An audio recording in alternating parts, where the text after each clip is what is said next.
In today's News Daily video, learn the latest news surrounding Ousmane Dembele, N'Golo Kante, Marcos Alonso, even Perisic, plus much more news for you guys. Finally, now this takeover is over, we're now back in the market, and this summer we have over 200 million to spend, so this is going to be one of the most exciting summers in recent history, you guys. Hope you guys enjoy. Smash the like button, get involved in the comments, and give your thoughts and opinions on the stories of interest. So without wasting no more time, let's start with the first news, and let's talk even Perisic, as he has now agreed to sign for Antonio Conte's Tottenham, rejecting us and rejecting a new contract extension at Inter Milan. Very interesting news. I know that a lot of fans were getting quite keen on this signing due to the sensibility behind it, due to the fact that Perisic is someone that can invert from that left wing back position and can also play on the right hand side, has that experience of course, and can play multiple positions in the team as well. Him being available on a free would have freed up even more funds for us to spend in the market and to spend back in the team. However, I guess in the end, ultimately having the opportunity to work again under Antonio Conte, earning big money in the Premier League, was just too good to turn down. And it's very interesting to see what's going to happen right now. Reports are suggesting that Brighton have put a valuation of around 45 million on Marco Cucurella, and it's actually so funny because I could have sworn, like, beginning of last summer when we were showing interest in the player, I think I mentioned a point saying that I wouldn't be surprised that literally like a year later on, clubs are after him and his price is going to be like 45-50 mil, which is exactly how things have played out. Can't be spending that type of money on a wing back, especially when there's a lot of great options in the market for way less money. And you know what, when it comes to wing backs, I'd be actually happy to make like an ambitious move for like a Renan Lodi. I think that his contract's expiring soon. Atletico Madrid could probably sell him to free up funds due to the fact they have so many options down that left hand side as well too. He's at a great age, and personally with Ben Chilwell, you know, he's going to need time to get back to full fitness. And with this fan base in particular, it feels like, you know, we have no patience for players that return back from long-term injuries, and we have like unrealistic expectations of how soon these players have to deliver after returning back to the team. Lodi would be my guy, to be honest. That'd be good news. But you know, it's probably the first time ever that Tottenham have been able to persuade a player to sign for them over us. Make of that what you will, but if you're Ivan Perisic and you're thinking Tottenham's a better place than us, hey, that's going to be for you to ride, my friends.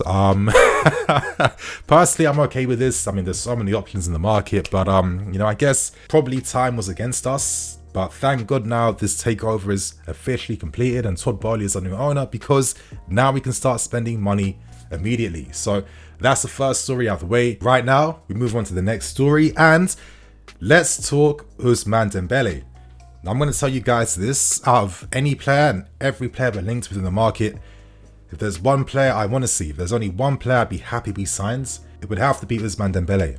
And the latest reports are absolutely spectacular and they're absolutely promising. We've got reports coming out from journalists like you know, Mr. Bailey from 90 Min, confirming the fact that there is a lot of confidence now at the club that we have a massive opportunity to sign Ousmane Dembele. And what makes this even more interesting is that Mr. Finkelstein, one of the guys who's part of the group that Todd Boehly's leading, of course, now he's taken over the club, he actually liked a tweet confirming interest in Dembele. And you imagine this guy's part of the transfer committee and he's in the know about what's happening right now.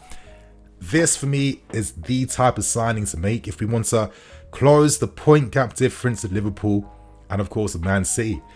As I keep saying all the time, man, you know, I don't just care about good players. I want great players coming in to help us close that gap. It's not about maintaining status quo. It's about trying to improve where we can.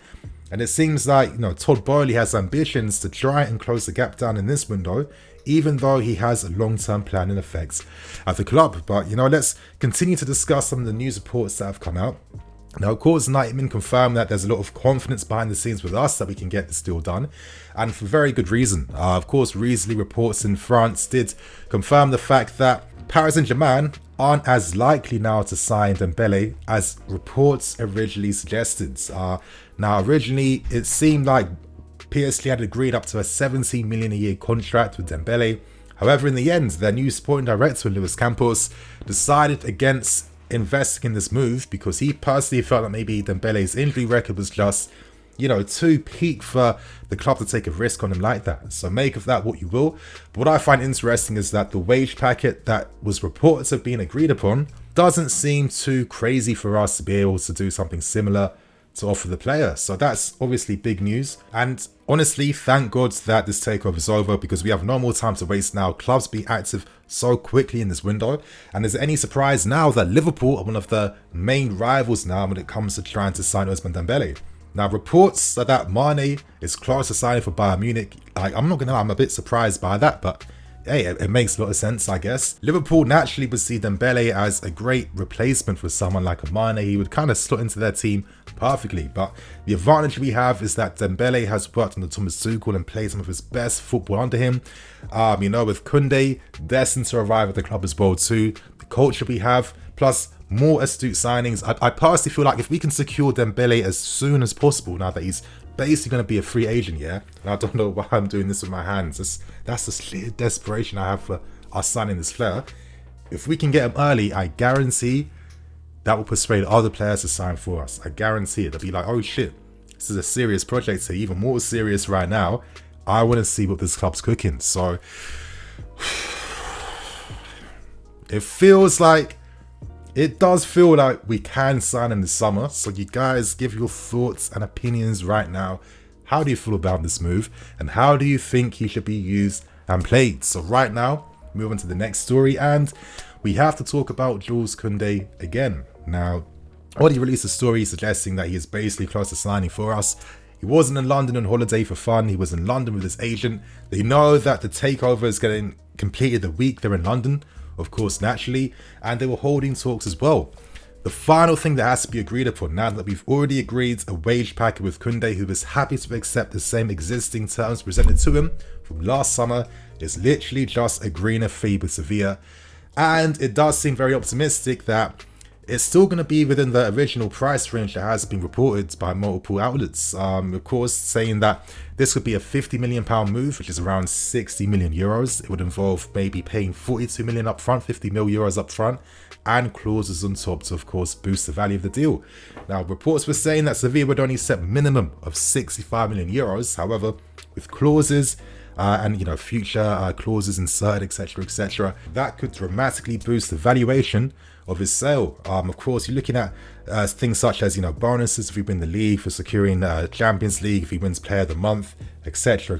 These are very realistic things that can be achieved here right now, and we aren't far off at all now from agreeing a final price for Sevilla to sell their player. Now, we know that recently they sold Diego Carlos to Aston Villa for big money, but that sale isn't going to necessarily influence or affect the price we agree with them to sell Koundé. So let's see what happens right now, you guys. Exciting times to come.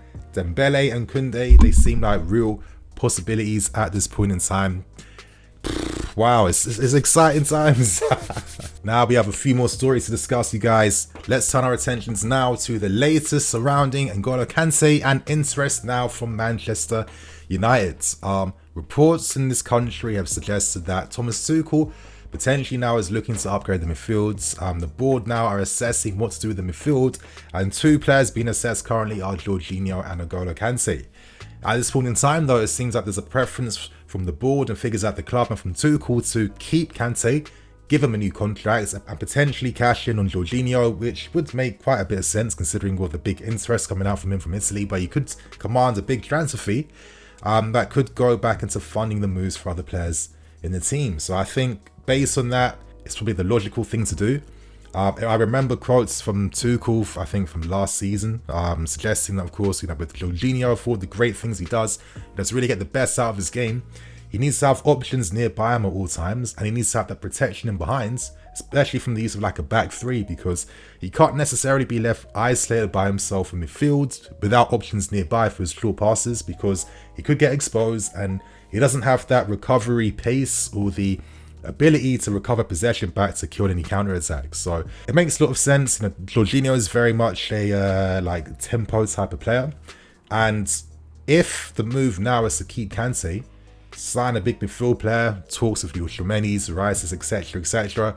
I feel like he is probably the player that you move on first to be able to maybe revamp how you look to build your team and revamp how you look to, you know, progress your attacks in the team as well too. So for me, that makes logical sense. Interestingly enough, though, Manchester United naturally showing a ton of interest in N'Golo Kante, and reports from England today report that they have made an inquiry over the availability of Kante for this summer. I find it incredibly ironic that with Pogba going now, they finally are trying to make a move for someone like a Kante. It just sums up that club completely. But we'd be absolutely stupid to sell, especially to a team who are probably going to be on the rise again with a great manager in Ten Hag.